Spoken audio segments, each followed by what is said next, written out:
How are you doing, Tony? Yeah. I didn't know you had a serious accident until I spoke with Ryan yesterday. Oh, I'm sorry. I thought I had sent a message out to everyone, but I've been in a cloud. Yeah, I hear you. Yeah. I apologize. Oh, no, don't apologize. I wasn't aware. Yeah. Oh, I just tumbled on my bike, but I'm doing okay. Good. Yeah. On the right path. I had a kind of a reverse for a while, but Yep. I'm doing good now. Okay. Good. We're glad to hear that. Okay. Mary Jo, they asked if we could hear them in the chambers, and I don't think we can.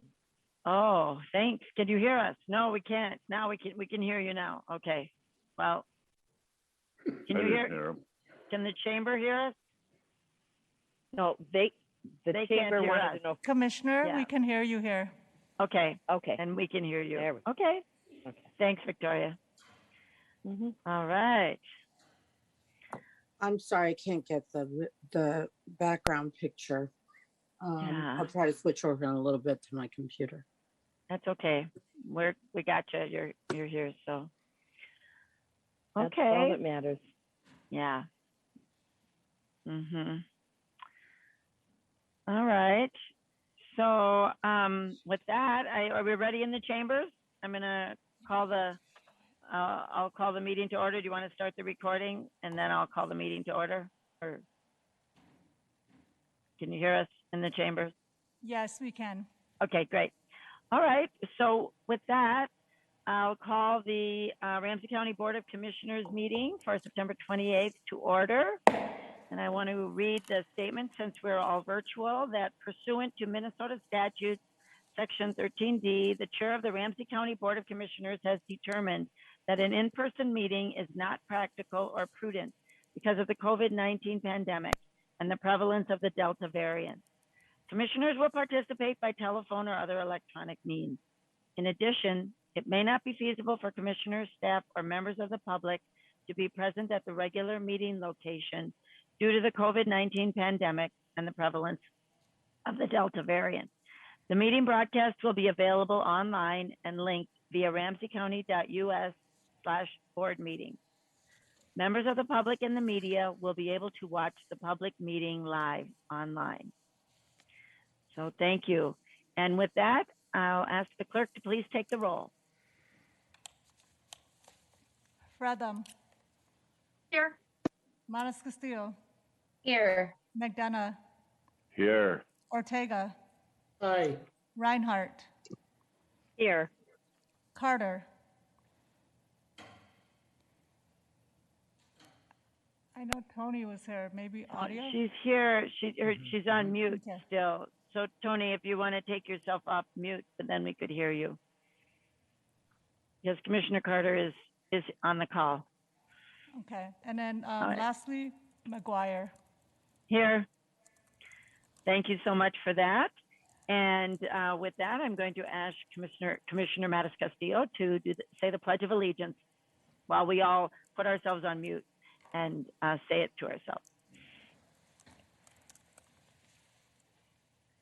I pledge of allegiance to the flag of the United States of America and to the republic for which it stands, one nation, under God, with liberty and justice for all. Thank you. Thank you, Commissioner Matos Castillo. And now we will have the agenda of September 28th presented for approval. Is there a motion? So moved. Second. All right. Thanks. It's moved by, I'm not sure who the clerk heard first, Commissioner Reinhardt or Matos Castillo, and seconded by Commissioner McDonough. Is there any discussion? Will the clerk please take the roll? Matos Castillo, Aye. McDonough, Aye. Ortega, Aye. Reinhardt, Aye. Fredum, Aye. Carter, Aye. and McGuire. Aye. Thank you. And with that, we have the minutes from the September 21st, 2021 board meeting are presented for approval. Entertain a motion. So moved. Second. Thank you. It's been moved and seconded. Is there any discussion? Seeing none, will the clerk please take the roll? Maris Castillo, Aye. McDonough, Aye. Ortega, Aye. Reinhardt, Aye. Fretham, Aye. Carter, Aye. and McGuire. Aye. And we will now have a COVID update. I'll call on County Manager O'Connor to start us off. Thank you, Madam Chair and members. Good to be with you all again. I'm going to go right to the public health team and start out with Incident Commander Laura Anderson. Madam Chair, Board, County Manager, great to be here again today. My colleague, our Chief Clerk, Lee Chang, is going to be sharing a handful of documents with us today. She will be sharing the dashboard with us today. So we will start off, as we always do, with the CDC data tracker. We've been reviewing that document since late July of this year, this dashboard. At that time, we were at 54 cases per 100,000 here in Ramsey County, Minnesota. As of yesterday, we were around 160 cases per 100,000. As I've mentioned previously, this is a sharp increase in cases due to the Delta variant. But we have noticed a small decline over the past few weeks in terms of our case rate. I'm glad to see that. I think that our efforts continue to have some impact on residents in terms of transmission of COVID-19. Mee, if you would go ahead and move over to our Ramsey County situation update. Thank you for that. If you could scroll up just a tiny bit, we'll start at the very top. What I want to share with you here, this is our typical situation report, updated once a week. You can again still see that we have increasing numbers of cases across Ramsey County. A little bit of a stasis in terms of individuals who are hospitalized at this time. We have absolutely seen a great improvement in terms of individuals seeking testing and getting tested. And you will see our positivity rate remaining over 5% of all individuals seeking testing at this time. Mee, if you would go ahead and move over to our vaccine dashboard. This is the final page that I would like to share with you today. Here in Ramsey County, I believe we're sitting at about 76% of residents who are eligible for vaccine, having received at least their first dose. Good numbers there.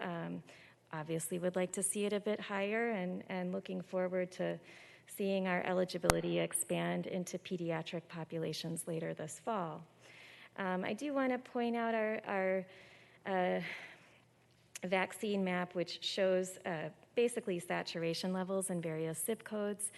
We are still waiting on one zip code just to get up to that 70%, and we will continue to focus a lot of our vaccine clinics and other efforts in those areas of St. Paul. Scrolling down a bit further, Mee, thank you for doing that. Many thanks to our colleagues in planning, as well as we were doing a little bit of cross-training, so our colleague Brian Brown actually helped update this page this past week.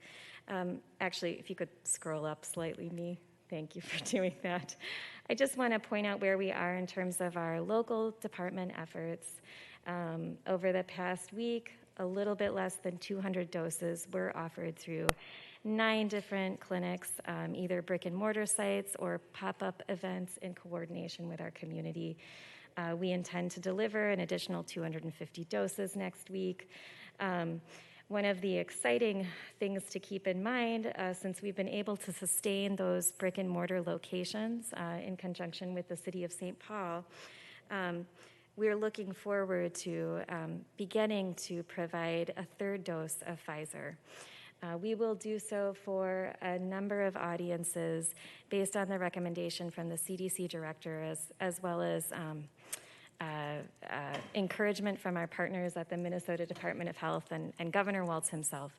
The latest news from the CDC indicates that individuals who are 65 plus, who have received their 2-dose series of Pfizer at least 6 months ago, should seek a 3rd dose. And they'll be able to at a number of locations, not just our local public health department, but also through their healthcare provider, through their pharmacy. And we encourage folks to seek that vaccine as soon as they are eligible to do so. Along with individuals who are 65 plus, there are 3 groups that are also eligible. Those include individuals 50 to 64 with a variety of immunocompromising conditions, individuals who are 18 to 49 who also have a variety of immunocompromising conditions, as well as individuals 18 to 49 who work in high-risk occupations. So we're very excited to provide that dose of Pfizer starting around October 9th at our own clinics. And we should anticipate seeing some increasing numbers, of course, due to providing that 3rd dose. And now I'm actually going to go ahead and pass the mic to our department director, Sarah Hawley, for a little bit of additional information. Thank you. Thank you. Good morning, Madam Chair, County Manager, Board of Commissioners. Good morning, happy fall. Last Thursday, it was really great to see our MRC volunteers. We recognized their incredible volunteerism and the number of hours that they have contributed to our COVID-19 response. Many volunteers that are continuing to look forward to contributing to our continued COVID-19 response. So kudos to our MRC volunteers and all of the staff and public health that helped host that event. Of course, we are still focused on getting our 1st and 2nd dose vaccines administered and continuing those vaccines at Oxford and our Arlington Hill sites. There are also a number of pop-up sites in community that you can check out on our Ramsey County website. As we mentioned last week, we took a slight pause in our vaccine incentive program, but we restarted that as of yesterday. And so we will continue to offer that $50 Visa gift card to folks that come into our sites who are getting their 1st and 2nd doses. As Laura mentioned, we will plan to start administering boosters very soon. And we're not going to offer incentives for boosters at this time, but we will definitely, as mentioned by Incident Commander Anderson, continue to do that with our 1st and 2nd doses. As mentioned, Public Health will prepare when the time comes to offer those school-based vaccines for our 5 to 11-year-olds, and more details on that as we get closer to the end of October. As I mentioned last week, Public Health will be providing some guidance to our school partners later this week. Our school Public Health advisor, William Moore, is preparing that as we speak, and so we're looking forward to getting that information out to our school partners. I think this was a discussion that we had here at the county board meeting some time ago around providing that guidance, so we would just want to make sure that we're continuing to partner with our school districts and giving them the information they need to keep our kids safe. As you know, we're still getting requests for masks, which is great. I want to encourage the community to continue to request masks. Of course, this is important because we want to make sure that we have that layered mitigation strategy, and this is really going to be key here. So again, getting vaccinated is part of our mitigation strategy. Wearing a mask indoors and in crowded outdoor spaces. Regular testing, weekly testing for unvaccinated people, including our kids and youth. I want to stress that this morning. Of course, social distancing and staying home when you're sick. It's really important. And as Dr. Ogawa consistently mentions, washing your hands, making sure you're cleaning surfaces. And so I just want to reiterate these key mitigation strategies as a part of our COVID-19 response. So I'll end there and I'll turn it over to Dr. Lynn Ogawa. Thank you so much, Director Holly. Welcome, Dr. Ogawa. This is sort of like batting cleanup, right? Sorry. And we're holding all questions till after you're done. Chair and Commissioners, thanks for having us here. Director Holly mentioned that weekly testing for those unable to be vaccinated is exceptionally important, and it is. We are seeing rising numbers, as Incident Commander Laura Anderson mentioned of people being tested, which is great and fantastic and very important. In addition to that, we are looking hopefully to the more near future that children between the ages of 5 and 11 will be able to be vaccinated. We are still hoping by the end of this next month, perhaps, that we'll have a more permanent decision on that, which will also likely increase the numbers that we're seeing at our vaccination sites. If you look at just some of the information that we have, so in Ramsey County alone, just individuals who are 65 and older and now eligible for a third booster dose are around 25,000 individuals. As much as we've done a wonderful job and are prepared to give doses, we also recognize that we need to rely heavily on our pharmacy colleagues and healthcare to be able to get all of those boosters out to individuals as well. And we know that people can begin to go there for their booster shots now. We also are seeing an increase, because we're seeing an increase in testing and we're seeing an increase in rates, that we also have been seeing an increase in needs in the community and requests for essential services again. I am exceptionally grateful and proud of our public health essential services staff. They have continued to provide services, not just in the form of essential needs like food and medicines, but also in listening to individuals, hearing their stories, reaching and connecting them to other services that they may need. And so we also, I wanted to mention, we talked previously about our essential services outreach project, specifically designed to reach out to those who had been COVID positive previously, to get them in for vaccines, because as we know, full protection is improved even after having gotten the infection by adding vaccination to that. And they've reached nearly 1,300 individuals who had received essential services and talked to them, listened to them, continued outreach in connecting to them to get them in for vaccines. So it's just absolutely fantastic work, and not the fastest work in the world, but exceptionally important. Just wanted to again reiterate, those who are eligible for boosters are anyone over the age of 65, any resident in long-term care setting, those are actually exceptionally important, individuals who are age 50 to 64 with certain underlying medical conditions. Those include immune-compromising conditions, but also similar to previous recommendations, diabetes, other underlying health conditions that put people at risk for complications associated with COVID.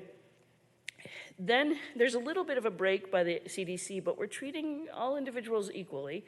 And individuals who are 18 to 49 who are at high risk for severe disease also are open to getting the booster, as well as 18 to 64 who are increased risk for COVID exposure related to occupational exposure or where they live or work. So we are recognizing that those who are eligible for boosters for Pfizer, we are ready to provide that service to them. I would be remiss in not mentioning that we did not begin to provide Pfizer until June of this year, just because of the difficulty in cold chain. Many of our all of our initial vaccines were Moderna. Moderna is not recommended right now for any booster vaccinations. We do expect that we will be hearing some things coming in the next months about Moderna and Johnson & Johnson, but it is only those who were to receive 2 doses of Pfizer who are recommended to get the booster. It looks as though currently Moderna's protection is lasting a little bit longer, and so I don't expect a 6-month window either, probably a little bit longer than that, but we'll have to see. And I'm going to point out that individuals who received Moderna should not get a Pfizer booster. That is not recommended by the CDC. It has not been shown to increase immunity, and so I think it's important for us to begin to get some messages out to the public so that not everybody thinks everybody needs an extra Pfizer dose. Those are the main things that I was going to be chatting about today. And if we have questions or other things, we're staying ready to answer them. Thank you so much, Dr. Ogawa. Commissioner McDonough has a question. Thanks, Chair McGuire. See, I don't know if this is a concern or an issue, but I've had some constituents reach out in the past about conflicting numbers about our percentage rate of vaccination. And, you know, I know the data where you use it, and I've noticed too, sometimes reading articles or seeing data coming from other sources that our vaccination rate can vary. I don't know if it's a concern or an issue to you. Seems to drive a little bit of confusion in the community. I don't know if it's just a lag in catching up the data, or if they're using different data sources, or what that might all be about. And specifically, I could recall a New York Times article that had come out and had listed us, Ramsey County, significantly lower than we had been publicly stating for vaccination rates, and I know that was a concern to a couple of constituents. So maybe just talk about that briefly, about the potential here for different numbers being used. Thank you, Dr. Ogawa. Madam Chair, I Or believe is- Incident Commander Anderson's going to take most of the answer, Oh, and I appreciate great. where Commissioner McDonough went, because I was going to contextualize it around any thoughts that we can get around how these national databases tracking on like a national, state, and local level, how that data interacts with the data from MDH and our own dashboard. It's confusing for all of us. So I'll go back to Laura. Thank you for the question, Commissioner McDonough. So you will see a lag in data. I would not necessarily call this long-term discrepancies, but you will see lags between the data that the New York Times is using, that the CDC is using, and that the Minnesota Department of Health is using. Vaccines are all reported through the state's immunization registry. So we are required to report vaccines that we deliver within 24 hours. You do, however, see variation in reporting. We have delays. We've seen delays, certainly, from various partners. We ourselves have submitted vaccine data a little late in the past. So what happens is once the state actually compiles all of that information, they themselves have to collate it and share it up through the federal systems.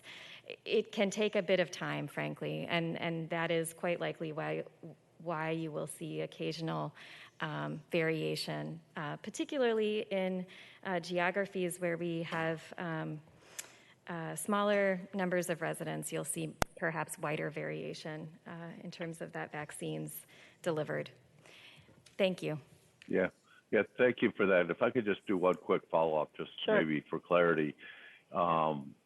Everything I heard from you was the issue more was related to maybe a lag and not different data points for, and I think that's important to know, because I think it would be more problematic if we had sources using different data points. Correct. And then we would have to put more effort into really kind of, being transparent and driving confidence in our data. Thank you for all your work on this. Thank you. Thank you, Commissioner McDonough and Incident Commander Anderson. Commissioner Ortega. Thank you, Madam Chair. The question I was going to ask is the point that Ogawa brought up, and that is with the different vaccines. The question I keep getting from folks is, if I had one vaccination, is the booster good for everybody? She just stated that if you have Moderna, you do not take it, right? Commissioner Ortega, yes, actually. So the boosters are recommended strictly for those who have received 2 doses of Pfizer already, and at least 6 months have passed since their second dose as well. They're not approved. Pfizer doses or boosters are not approved for anyone who has received Johnson & Johnson or Moderna. You see, and that's not, in any of the messaging that I've heard over the news, that's not even brought up at all. So that's good to know, and I think that's information, because there's a lot of confusion there with the boosters. And I feel we're gonna have a bigger problem getting people taking that booster than initially we had with the vaccine. The other question I've got is, so most of the folks, at least in the beginning in Ramsey County, got Moderna. So how do you see that impacting us? Because the majority of our folks did not take Pfizer. Yeah, absolutely. Commissioner Ortega, the good news is that we began to give Pfizer doses later because of the need for, it's a little bit more difficult to freeze and things like that. So we will be seeing, though, coming up, a number of people who we initially vaccinated with Pfizer needing the booster in the next few coming months. The other issue, though, is that you don't have to receive the booster at the exact same place that you received your first 2 doses. So we are expecting that there are a fair number of residents who may have received the Pfizer in different sites, but that our sites might be easier to get to. They may have heard all the wonderful things that we know about our sites, and so they are looking to us to vaccinate or give their booster. So we're preparing for essentially all of those opportunities. So let me ask you one last question here. Is there any, in the event, I'm assuming there's a centralized database, so if I took my vaccination in site A and it wasn't Pfizer, and I go to site B, you will know that I shouldn't take the booster. So, Commissioner Ortega, this is actually an important thing that we do at our sites that I cannot say all community vaccination sites do, but we do check MIC, that centralized database, before we deliver vaccines to individuals. We want to, yes, make sure that individuals are getting the right kind of second dose or first dose or all those things. And so we make sure that that data is checked so that we would not give an individual who had received Moderna a Pfizer dose if they didn't meet the requirements. Yeah. And just 2 quick questions, Madam Chair, just to follow up on this. Yes, Commissioner Ortega. So how about pharmacies? Are they also looking, so if I go to a pharmacy for my booster, would they know what vaccination I took? As medical director for St. Paul Ramsey County Public Health, I can assure you the practices that we're providing. I would hope and I would encourage anyone who is delivering vaccine in the state of Minnesota or anywhere that they also check relatively easy to check databases like MIC to make sure that we're utilizing the vaccine correctly. I honestly, Commissioner Ortega, I unfortunately can't speak to their exact practices. However, I do know that they have the same kind of access that we have to MIC, because they also need to turn in their the individuals who are the data to the state as well. So, Doc, one last question, Doc. So what are the negative effects if somebody does get the Pfizer? Yeah. Commissioner Ortega, thank you for the question. We don't believe that there is any documented negative effect, so to speak, to the individual who would receive that booster. However, there is no bonus effect either. It doesn't increase an individual's ability to fight the infection or protect them, and it does take a vaccine away from somebody who would qualify for that vaccine. So I am definitely not recommending that individuals get boosters if they don't fit the criteria, because it is a wasted, in many ways, a wasted vaccine for individuals. Well, yeah, my last comment is that's important as we send out our messaging, because I don't see, and I could be wrong, I don't see anybody clearly explaining this over the boosters. It's confusing, period, and they're not adding real clarity to this issue. And for that very reason, if we have a lot of folks taking that booster shot, which in essence takes it away from somebody who is qualified or is, should get it, that's another issue. And I'm glad to hear that it doesn't have negative effects, because we certainly don't need complications, confusion over the vaccine. It's just going to make this a much harder task. Thank you. Thank you. Thank you, Commissioner Ortega. Commissioner Reinhardt. Madam Chair, can I just make a comment real quick? Oh, yes, please. Yes, Director Holly. Thank you, Madam Chair. Commissioner Ortega, I just want to mention that if people have forgotten what vaccine they received, right, or maybe have lost their vaccination card, the Docket app that I mentioned last week, you can definitely check on your own before even going to a vaccination site. So it's Docket, DOCKET.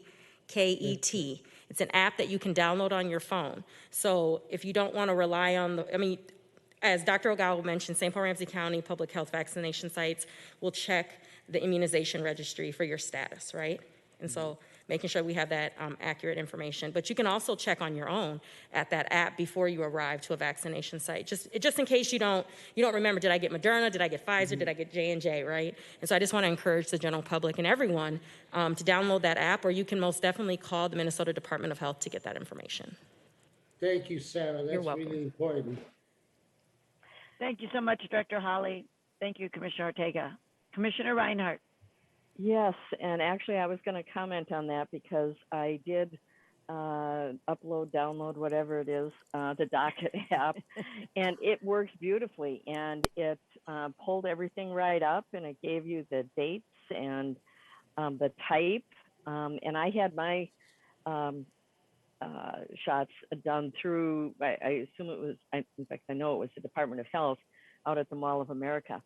I also want to make sure that people know that it's 6 months, at least 6 months from the date of the second shot, because I just contacted Health Partners, and so I have my booster scheduled, and but when we tried to schedule my husband's, he had to wait until the end of October actually, because his first shot was within 6 months, but the second one was not. And they were able to see that right away. I mean, they knew what we had taken, when we had it. And so it was really pretty slick as far as not making a mistake, which we would have, because we thought it was from the first shot initially. So anyway, so it's from the second shot in at least 6 months. And it seems pretty easy to go forward with it. So I just wanted to give that little bit of a clarification. It's from the second shot of Pfizer.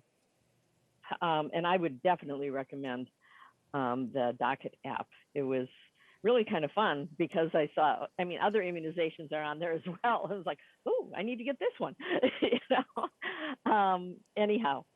So one of the questions that I have goes back to the very beginning of the presentation, and the comment was made that, and I don't remember the date, but that we had 54 cases, and I thought it was said that we now had 160 per 100,000, or I don't know, I actually remember what it was, but anyhow, it went from 54 to 160. And then the very next thing that was said was that they were happy to report a decline. Does that mean that we had a higher number per day than 160? Chair. And when did that happen? So I was like, wow, if that's a decline, it's scary. Mm-hmm. Commissioner Reinhardt, Chair Carter, You are correct. So in a 3-month time period, we saw our case rate move from about 54 per 100,000. At the current time, it's around 160 per 100,000. Last week, I think we hit our height at 165. So we are seeing a decline in case rate. I can pull the numbers for you and share that after this meeting. It's a notable decline, but it's still not enough for us to change the mitigation behaviors that we've implemented at this time. Well, and I keep going back to the initially when Dr. Agawa, right after the state fair was done and school was about to start, and talking about this double spike that we expected because of the state fair, and most importantly, because of kids going back to school, which seems to have, well, Dr. Agawa gets it right, I think, virtually every time. So the data that she provides, I think, is really, really critical and down to earth kind of information for folks. So do we expect that the decline will continue, or because of kids being back in school and colleges and, you know, every place that is where there's, I don't like to call it a super spreader, but where there's more possibility of people getting sick, and especially younger people? Commissioner Reinhardt, I do not anticipate our case rate to dramatically decline over the next few months. I would feel good if we remained, frankly, I would feel pretty good if we just stayed at this level of transmission, frankly. We're watching the numbers. We're watching cases of COVID-19 increase among adolescents, as well as younger school-age children as they go back to school. So truly would not say we're out of the woods in terms of those efforts. Very grateful that schools are continuing to mask, continuing to push vaccine for students and staff who are eligible. But we do have a long road ahead of us this fall. Well, and then my final question is, once the, I guess it's Pfizer at this point, that would be eligible for 5 to 11-year-olds, of course, that will change the percentage, because the percentage is of those who are eligible. And right now they're not. And so it's going to be interesting to see if that, I would think, honestly, that the percentage would go up, because I know there are a lot of kids out there that want to be first in line, and the parents definitely want them first in line. And I also think, I know that you talked about this last week, but I think it's important for parents and kids to know that the difference, that there is a difference for the one for younger children. I think it was 10, whatever, where the adult ones are 30. Could you just talk about that a little bit so that people understand that it's not the same, but in fact it is for, it's a lower dose for kids? Chair Carter, Commissioner Reinhardt, I would be happy to address that. So the trial data for 5 to 11-year-olds with regards to Pfizer demonstrated that kiddos could have a dosage of vaccine that was really a third of the typical adult dosage, and they would still see the same efficacy. So a great amount of protection for children seeking vaccine once the FDA goes ahead and approves its use for this younger population. We anticipate certainly there will be a new influx of kiddos seeking vaccine with their parents' permission, of course, when it is, again, approved through the FDA and the CDC. At the same time, though, some of this, when we talk about percentage covered with vaccine, our denominator is, of course, expanding simultaneously. So if we have a population here in Minnesota where children as young as 5 are now eligible for vaccine, you will see, obviously, a change in the percent coverage as we expand eligibility. That may also explain a little bit of the data issues that Commissioner McDonough was speaking to earlier. You know, proportion eligible versus proportion actually vaccinated. Thank you. Thank you so much. And I have a couple of questions as well. So anyone can answer this. This goes to back to the beginning. It was during your report, Incident Commander Anderson, about people getting the second dose, or about how many people we have getting the first dose. Do we have a very high percentage of people who get the first dose and not the second dose, or are we pretty good at that? I mean, are people pretty good at getting the second dose? Chair Carter, Commissioner McGuire, the percentage of folks returning for their second dose is nice and high. It's healthy. At the very beginning of our response, we did see a little bit of a slowdown. Folks would get that first dose. They might have a little symptoms related to that first dose, so they might go ahead and delay the second dose. Currently, I think our messaging around completion of the series has been quite effective. Individuals do return for their second dose. They're also, along with the messaging that we have about series completion, individuals do opt in to get a text message when it's time for them to receive their second dose. I think that's probably also helping remind folks that you got to complete the series. Thank you. Thank you so much for that. Another question, I'm just curious. We talked about the school-based vaccines. Will those vaccines be given at schools then? Is that if they're called school-based? I just want to be clear that when we do get a vaccine approved, those will be given at school? Yes, Chair Carter, Commissioner McGuire, that is correct. Our schools branch director, William Moore, has been heavily engaged with schools, both public, private, charter, engaging with them routinely throughout this response. And so we definitely intend to piggyback on existing school events and make sure that vaccine is available for both those pediatric populations as well as family and friends who may also need meet eligibility criteria and need a vaccine. So thank you. Great. Thank you for that. And my last two questions are just sort of reminders. The cost for the booster, is that going to be free as well? And once you've had the booster, is that pretty permanent then? Or I mean, for any of the vaccines, whether you've got a booster or not, remind us if we think this is going to be something we're going to have to do periodically. I don't think we're going to have to do it every year, but remind us how often we're going to need to get these vaccines, or if there will be permanent. Commissioner McGuire, this time actually I'll take the first question first. The cost of the booster is the same as other vaccines. There should be no cost for the Pfizer booster. Your question regarding immunity and how long it will last and whether or not we need another booster is truly uncertain at this time. We assumed previously, or we guessed that we would need a booster. We weren't sure when. We also weren't sure because we have different vaccines out there. Like I mentioned, Moderna's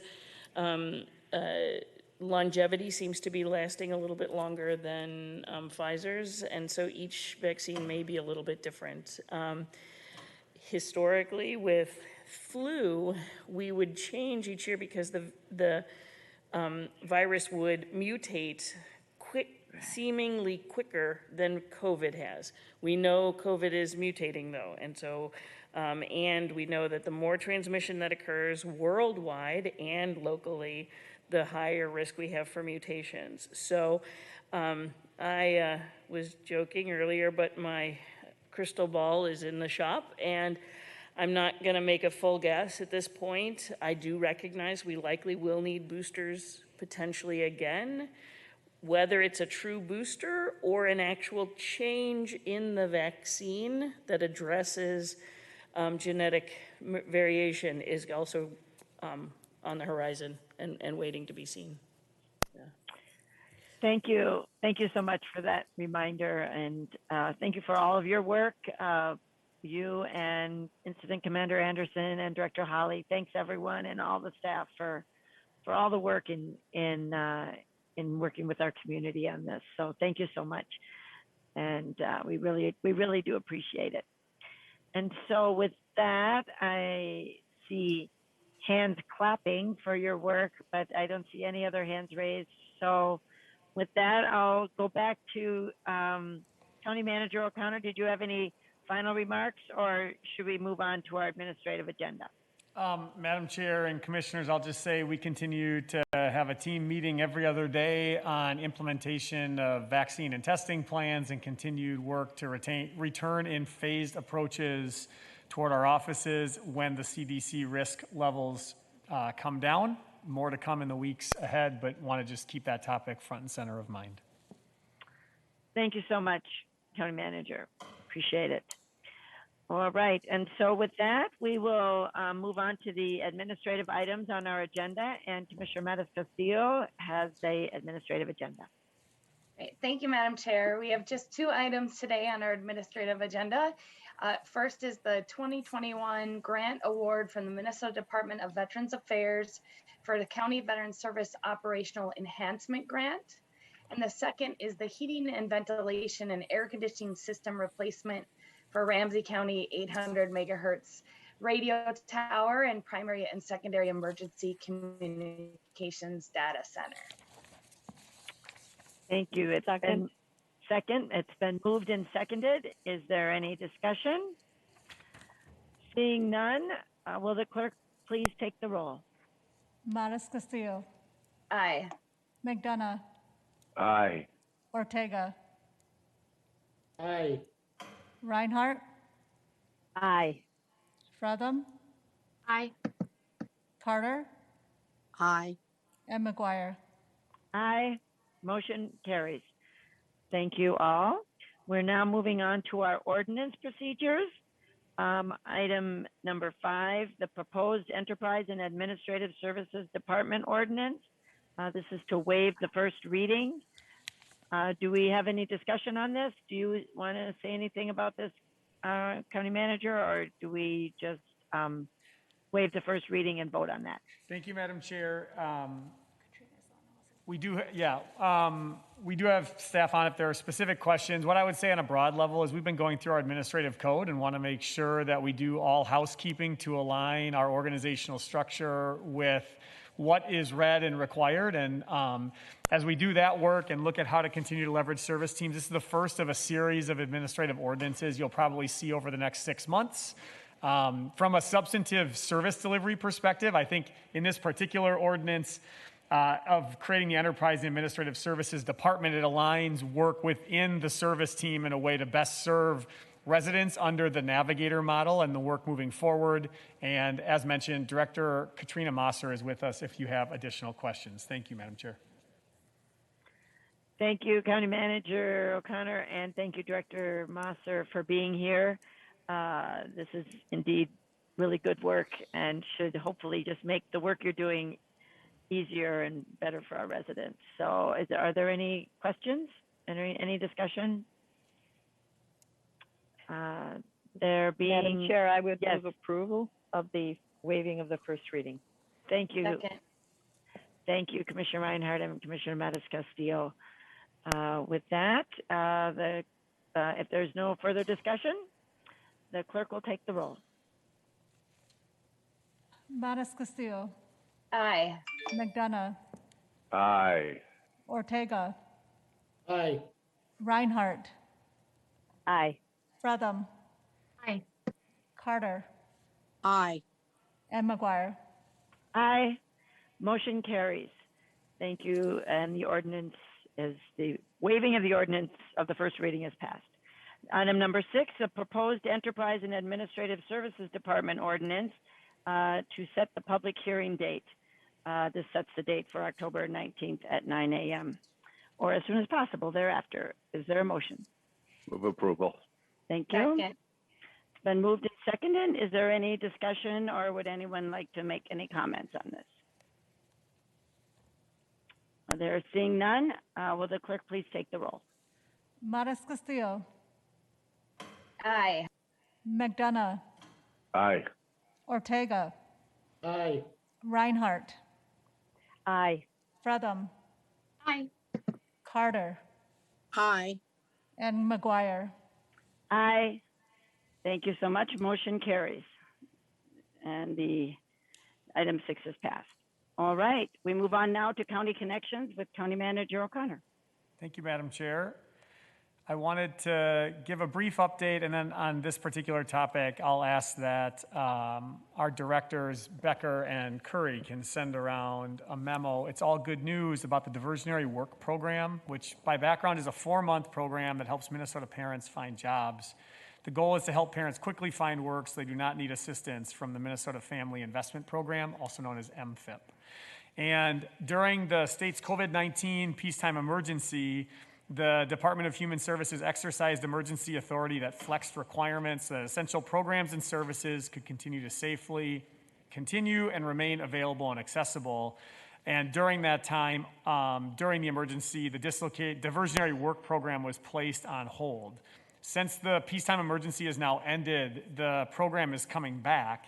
And with safety precautions and opportunities to learn from the past and not simply just go back to where we were front in mind for our departments, which involve both financial assistance services and workforce solutions, the two teams have come together and reconstructed the internal process for the program and ensured that we've enhanced the program in a number of different ways that think about, in place of in-person program overview requirements that used to exist, we're thinking about there are now opportunities for overview videos using YouTube that can be viewed at location preference and at people's convenience or at a career lab. Shared forms are now streamlined and available to residents in one mailing instead of multiple sets that come to them. If residents choose in-person communication, we have forms and computers readily available at our service centers and career labs. For immediate job search tools for residents, our Career Lab becomes a great resource for urgent needs pending eligibility related to this program. The departments have really worked to simplify communication through a specific shared email account, and language assistance has been thought about the entire way, and there's a new phone line option there as well. Bottom line, as we've gone through the budget process and you've heard from both Workforce Solutions and Financial Assistance, this is one of the pieces where it did not require only waivers from the state going forward to improve our work. It required leadership from two departments working together. So big shout out to Ling Becker and Tina Curry in particular, the Health and Wellness Service team, the Economic Growth and Community Investment team more broadly, for taking on that residents first mantra in work. And again, I will have them send you the full memo so you can read the details of what I just outlined. Secondly, I wanted to follow up. Last week I mentioned that the St. Paul Area Chamber of Commerce Leaders in Local Government Awards was happening. And as a part of that, Ramsey County had been nominated for 2 awards. Ramsey County, along with the city of St. Paul, were given an award in the innovation category, recognizing the city and county's combined response to helping those experiencing homelessness during COVID-19, particularly as numbers of those unhoused increased in late spring and summer 2020. Director of Housing Stability Keith Lattimore accepted the award on behalf of Ramsey County, and as he pointed out then, the award represents collective efforts from employees across this organization that supported the COVID-19 Incident Management Team's Housing Operations Unit. And there are so many people, I'm not even going to try and name them all, but the one class of job position that I really do want to specifically call out are limited duration employees who chose to come work for Ramsey County during a pandemic, not exactly during times when we even understood how COVID spread or what the entire risk was. These individuals made our organization stronger. There were hundreds of them that have come to work with us, many of whom are still working with us. And as the duration of employment ends in some of those positions, the legacy that they leave of service and residents first service delivery should not be forgotten. We were also nominated for an award with business communications and outreach during the pandemic. And I want to finish this piece by congratulating White Bear Lake Mayor White Bear Lake Mayor Joe Emerson, who was recognized as this year's elected official of note and was introduced by Ramsey County's very own Commissioner Victoria Reinhardt.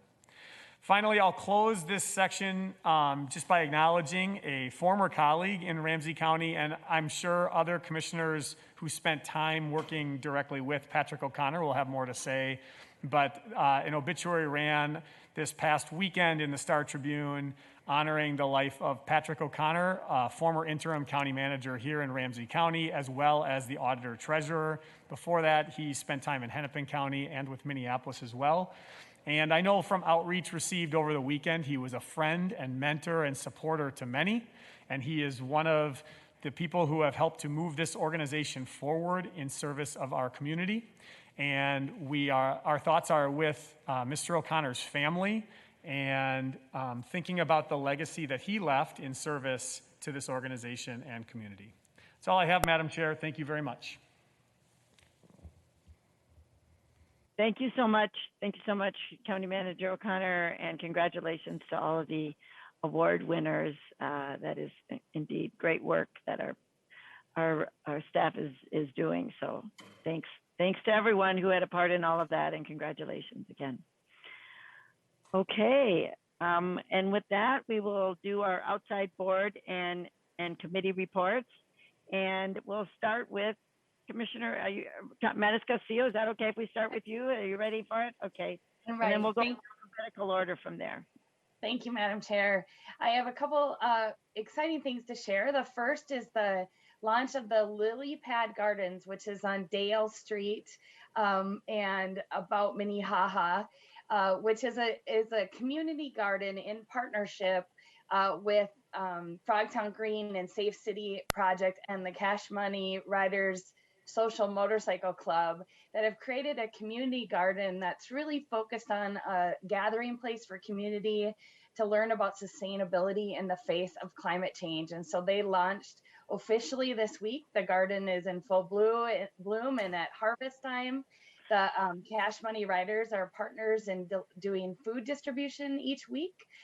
And the community is there in partnership with our recycling and energy, learning about organics recycling and sustainability. And so this is a great opportunity and an example when partnerships come together in community. So if you're out and about, you stop by and take a look. It's a really beautiful garden and lots of great work going there. The Safe City Project is a nonprofit that does specific outreach to at-risk young adults in our community to help them get housing and services and engaged in community, so they're giving back. So many of those young folks are also working in the garden, learning about climate and sustainability. So really great partnerships. And then I had the opportunity to attend the 10th anniversary of Tech Dump. And this is a really exciting, as you remember, we talked a lot with Ling Becker over the Tech Packs.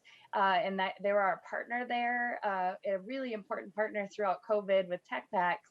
And I wanted to share with you that our collaboration with Tech Packs was highlighted by the Minnesota Department of Education as a model for closing the tech equity gap in the state.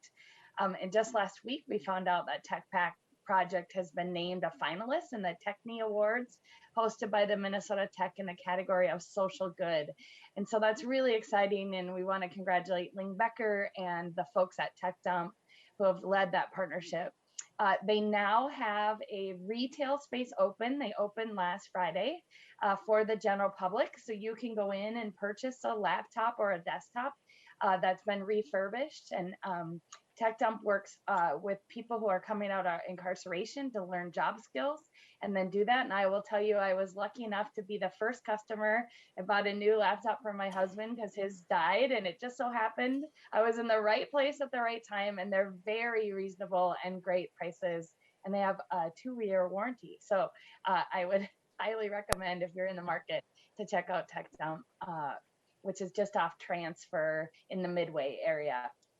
And lastly, I just wanted to share that I'm serving on a special committee of the State Emergency Services Board to discuss governance. It's time that we take a look at what's in statute around our metro emergency services and our state emergency services, which governs, kind of our 911 call centers, radios, all of those things. And the statute isn't current to today's needs. And as we move forward with next gen 911, and so I'm serving on that. We've had our first meetings and they are going well. I think the important part is from a perspective of the county, we want to make sure that we keep our right as local governments to dictate how our services go and where we play a role in that. So just wanted to give an update that work continues.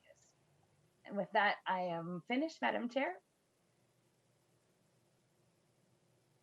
Thank you very much, Commissioner Manis Castillo. And we now have Commissioner McDonough. Thanks, Chair McGuire. One brief update. I think we're all well aware that over the last 2 years, the topic of homelessness has come up at every meeting, whether it's a board action, a policy discussion, or a moment to celebrate, just as Ryan pointed out in the recognition of the work we've done with the city. If you recall, last January, we had a kickoff with our community on the rebooting of continuum of care and Ramsey County heading home. We had over 100 people participate in that meeting and help us set the foundation for this year moving forward. We've done a lot of amazing work, a lot more to do, but I'll give a brief update. We had our second convening with the community last week. Over 80 people were on that call, and the point I'll uplift here is Keith Latimer and the team gave an update here on our CARES funded emergency shelter. If you recall, we've invested well over $20 million to help respond to COVID with CARES money to invest in emergency shelter. That's funded through May. We're starting the conversations about ensuring that we're walking that back in a very deliberate and respectful way within the community so that when May comes, it's not a cliff where we're in a crisis, but it's a poof, and we can again celebrate. We've done great work. And part of that is already continued with notification to Como Best Western that we'll be terminating our lease there come October 1st. The capacity right now within the system allows us to be able to do that. In fact, the capacity actually allows us to maybe even go farther with another hotel contract, but we've got to work with community partners like Catholic Charities, Union Gospel, and all of them to continue that. Part of that, after Keith's report, and was well received by the group, was to move this in. We have a shelter work group that's chaired by Chris Michaels from Catholic Charities, and they're going to take this on, working with community to understand how important it is for us to start walking this investment back. So come May, we're prepared, but do it again in a respectful and dignified way, and no unintended consequences where we're seeing encampments jumping up or folks unsheltered, right? And then I'll give a brief update just on another area that I really wanted to call out because we're focusing in on two separate populations. All of them are important, and I don't want to give the impression that any population is more important, because some best practices have come out of this, right? You know, specific sheltering for our GBLT community and partners, and specific shelter for seniors, where they are one of our invulnerable groups that tended not to always want to go into the existing shelter because of the risks that occurred.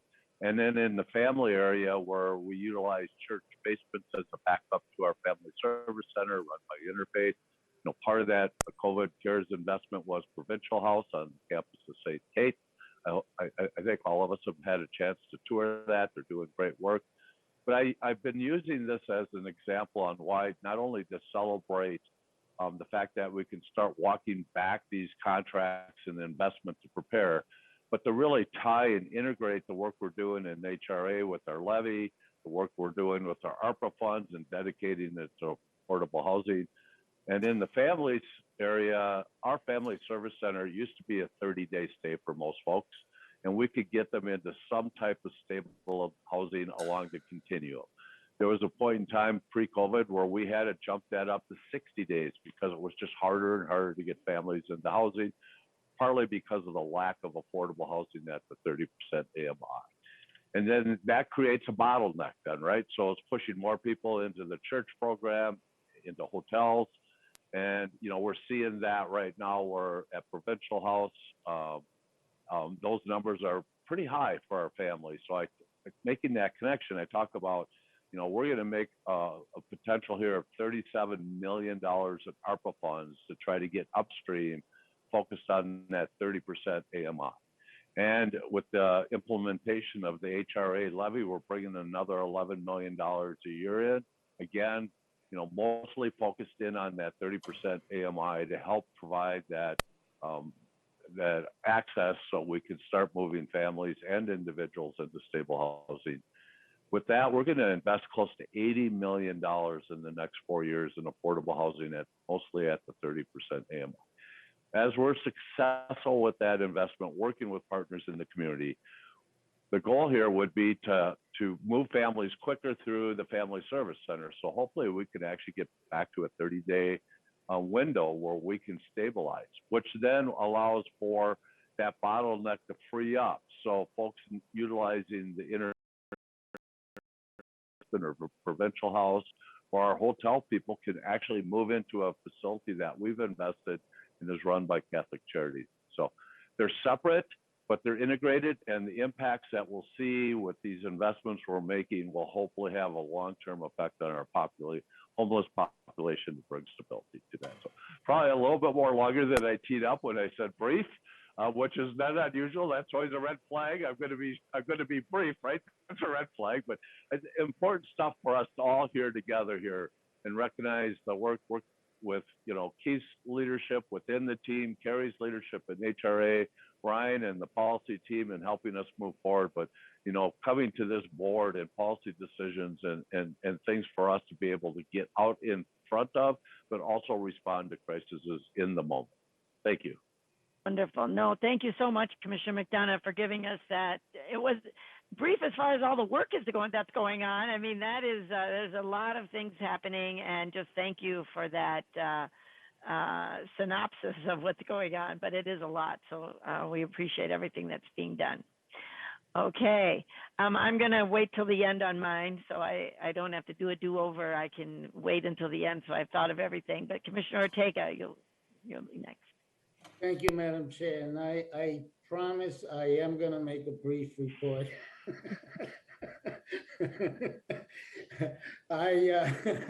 Last week I made a tour of Keystone Community Services, a tour of their new food side project. They're still raising money for it, but it was quite impressive. It just goes how the innovation has come about because of COVID and our response to it as a county. But two features that they had, all of us have been to food sites, food shelves, and they tend to be pretty typical, pretty standard. But this has some unique innovations to it. Number one is the space is so large that they're going to create actually a grocery store where our constituents come in and actually shop like they would do at Cup. What that does is, instead of packaging food, and they might use only 2 articles or 4 or 5, and then that, give it the other way. Well, if they gave it away, that'd be great. But if they threw it away, it went back because it's not used. That's a waste of food. The space is so large that it could handle more food. They've actually turned away food, especially food that has to be refrigerated. So they have huge refrigerators. The other is they have 2, and they're going to close some sites. And I asked specifically, what about those folks that come from, let's say, the east side? Because the site is going to close. And what they're going to have are food trucks, which they've already used during COVID. And with those food trucks, so if they go to it, for example, if they go to, I know on Jim's district, there's a huge Somali housing thing. They would bring food that the Somali community uses. So it's, so all the food that's scattered for the family is actually used by those families.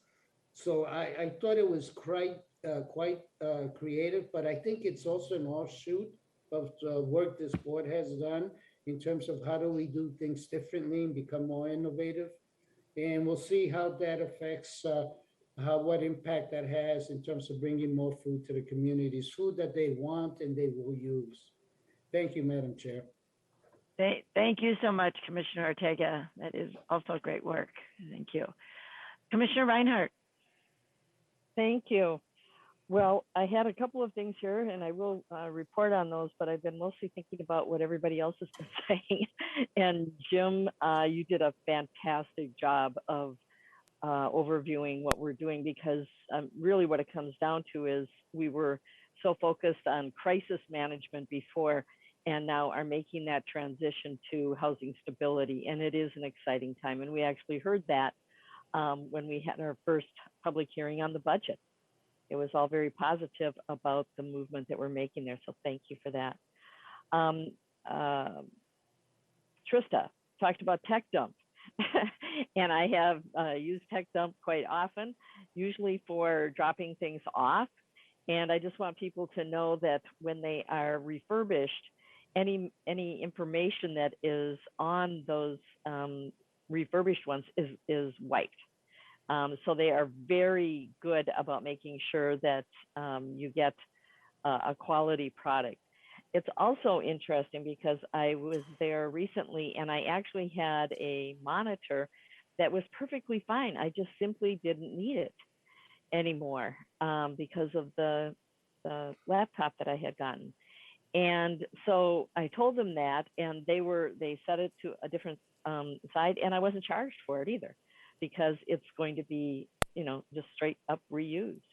And so they are great. I absolutely love it. And of course, the job, the employment, and the opportunities for folks that have been down on their luck or having some issues, it provides employment skills and that go beyond just that location. Ryan O'Connor mentioned Mayor Joe Emerson, and the official of note. Joe really is just a dear friend of mine, and it was my honor to be able to introduce her, and she so deserves it. She is not running for re-election and has just really served our community so well, and at leadership positions across the state. So again, congratulations to her. The two things that haven't been mentioned yet, the Joint Property Tax Advisory Committee met, and we did pass the joint levy resolution that we are required to do. But it was a really good overview of each entities, the St. Paul School Board, the City of St. Paul, and Ramsey County, and how they all fit together and the common goals, and really trying to make sure that we're getting the best services throughout Ramsey County through those three entities. And of course, there are other entities outside of the City of St. Paul, but this is the Joint Property Tax Advisory Committee, I think, was in statute as far as who should be part of that. And it does make sense in St. Paul, and the St. Paul School Board obviously represents half of our county, to make sure that we are staying on top of that. So it was a really good discussion, and staff did a fantastic job from all three units of government in providing updates on not only where we are, but where we're trying to be, and really focused in on vision, mission, and goals. So it was one of the best Joint Property Tax Advisory Committee meetings I've been to. And then finally, the Lake Owasso residents had a little mini parade. They've done that before. Elf Wolfram and other folks that have loved ones at Lake Owasso have organized these in the past, and so we were able to go and celebrate with the people that are at Lake Owasso. And as always, it is fun. The fire engine showed up, and horns beeping and balloons flying, and just really celebrating the folks there, and they really appreciate it. And I appreciate Elf's work in making that happen. And then I do want to comment on Pat O'Connor. I met Pat when we were serving on Extension Committee, the statewide Extension Committee. And the thing that I admired most about Pat was not only his bubbly personality, but I mean, he was really driven to make sure that that we could solve issues and challenges. And as we all know, in government, there are a lot, and especially when it comes to budgeting. But I don't think I ever saw the man frown. I mean, he was always smiling, always bubbly, and just trying to do the right thing. And he will be so missed. But I will always remember that beautiful smile. Thank you. So thank you so much, Commissioner Reinhardt. Commissioner Carter. Very brief. Recovering from a severe bike tumble and holding ice packs and hot packs on my chin. Advice to all, wear your helmet. Thankfully, I had mine on. The results could have been very different. And stay on paths to the extent you can. I'll be on a bike path next time. Okay, take care. Thank you. Thank you, Commissioner Carter. We're just grateful that you're at the board meeting and doing as well as you are, and we wish you a speedy recovery and just take care of yourself. So Thank you, Commissioner McGuire, for cheering for us today. Appreciate it. And last week as well. My pleasure. Yeah, we just want you to come back healthy as soon as you can, but we're happy to do whatever we can. So thank you for that. And then Commissioner Fretham. Thank you. Need to figure out how to get on that invite list for Lake Owasso residents parades. Dang. I'll bring cookies, I swear. Only update, since Commissioner McGuire hasn't gone yet, I'm going to steal her thunder and give an update on our early childhood group. We are transitioning from the child care COVID response subcommittee into a more robust ongoing early childhood care and education coordinating committee of sorts, where we are working with our partners across different jurisdictions, our school districts, our nonprofits, our child care providers, to close gaps, close loops, make sure that every family that gets service gets complete service and necessary referrals and follow up to all the available services necessary in the community, and to continue working together to determine where we can do more to lift up the importance of childcare as infrastructure for our recovery and ongoing economic prosperity and inclusion. So excited to be a part of that work with Commissioner McGuire. Great attendance at these meetings, lots of really exciting information and opportunities happening right now. And we were even joined by legislators, Representative Pinto and Representative Bosselwick. So great to have multiple levels of government present and working together on this issue. Thank you. Absolutely, Commissioner Fretham. I'm glad you talked about it because you are such an integral part of that meeting. We co-chair it. I start out the meeting with brief remarks, and then Commissioner Fretham ends the meeting by summarizing it all and really pulling it all together. So thank you, Commissioner Fretham, for all of your work on that in that committee. And it's great to have the community be so involved in that, and our own staff, December Brakefield, Jennifer Schuster-Yeager. I mean, we have a lot of people that, Director Becker, I mean, there's just a lot of Ramsey County people that attend these meetings, and we are we're not having a public meeting next month because we're internally assessing, how do we make sure that this is part of our system, that this is internalized, that the work that we're doing is really part of all of our work, and the community is really excited about that as well. So it's great work. So thanks again, Commissioner Fretham, for talking about that.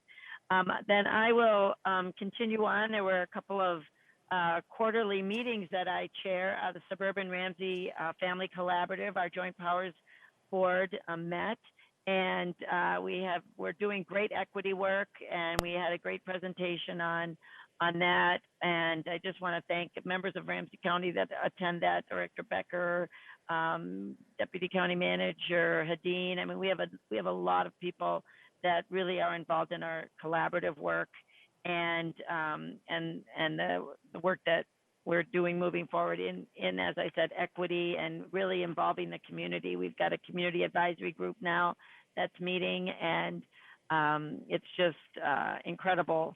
All the work that we do. We spend half the meeting just hearing about what we've been doing, but what the collaborative has been doing with our partners. So that's great work. And then the Active Living Ramsey Communities had our quarterly meeting yesterday, and we had a great presentation from our Keith Baker, who's the executive director of Reconnect Rondo. So we had a great turnout. We had 37 people on the Zoom call for Active Living, which is a great turnout. And Keith did a great job talking to us about the goals and the purpose of Reconnect Rondo and what we can do about that. And we also heard about Ramsey County's bicycle and pedestrian facility prioritization work. So that was great. Thanks to Connie Bernardi and all of her work. And the work of our public works, of public health, parks and rec, a lot of departments that are working together on active living. So that was great. And then I want to give a shout out to the pipe fitters who did a heats on Saturday. They did it well, we weren't all, usually we all go to breakfast there, but it was virtual this year. But the pipe fitters still came and got their assignments and do routine furnace checks and check smoke detectors in people's homes. And just a big shout out. It's a great event. They do it pro bono. They just help so much of the community with that, with the heats on. So thank you to them. And then the last thing I want to talk about is I was fortunate to be able to attend the Minnesota Association of Community Corrections at Counties conference, which is always a great boost for the work that we do in community corrections. We had a good, Director Clavens was there, and I'm always grateful to be at that because it gives me such hope in what we're doing.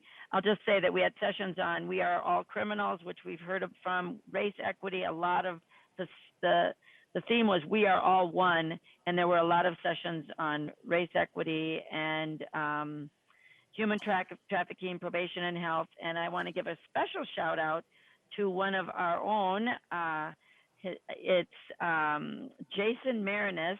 He's the adult probation supervisor for Ramsey County, and he put together this amazing workshop on teleconferencing, telesupervision. He's been doing this nationally with his own probation officers, and anyway, it was a great session and great work. And I'm looking forward to a workshop that we're all going to have so we can all hear about the work that he's doing in telesupervision and the use of remote visits for that. And then also there was a commissioner roundtable there, and there were commissioners from all over the state. And many of you know Commissioner Sheila Kiskaden and Carol Clark. And we were really, we're really going to move forward on getting more Community Corrections Act dollars. And so we're strategizing statewide efforts in that regard. So, when we all get together, we're loaded to really get work done. So anyway, that was a great conference, and I was grateful to be able to be a part of it. So with that was a lot of check-ins, and thanks everyone for all your work, all in 1 week. Oh my goodness. So with that, I don't have any other updates. I don't know if Commissioner Carter has any chairs updates. But with that, if I don't hear anything, Pass. Do you have Pass, anything? thank you. Okay. Pass. Okay, thank you so much. Then before I adjourn the meeting, I just want to announce that we're having a county board discussion on state fair after action. It's a remote meeting, and that'll happen in about what time? Commissioner McDonough is chairing that. Madam Chair. 10 minutes. Okay. Oh, go ahead, Ryan. If Is 10 minutes enough? Commissioner McDonough, I was going to ask, because we're moving out of the chambers this week and transitioning. If you'd be willing to give 15, we'd appreciate it. I think that was a yes. We're going to take him at yes on that frozen moment, right? Thank you. All right, everyone. We'll see you back in 15. We'll see you on a different call in 15 minutes. Is it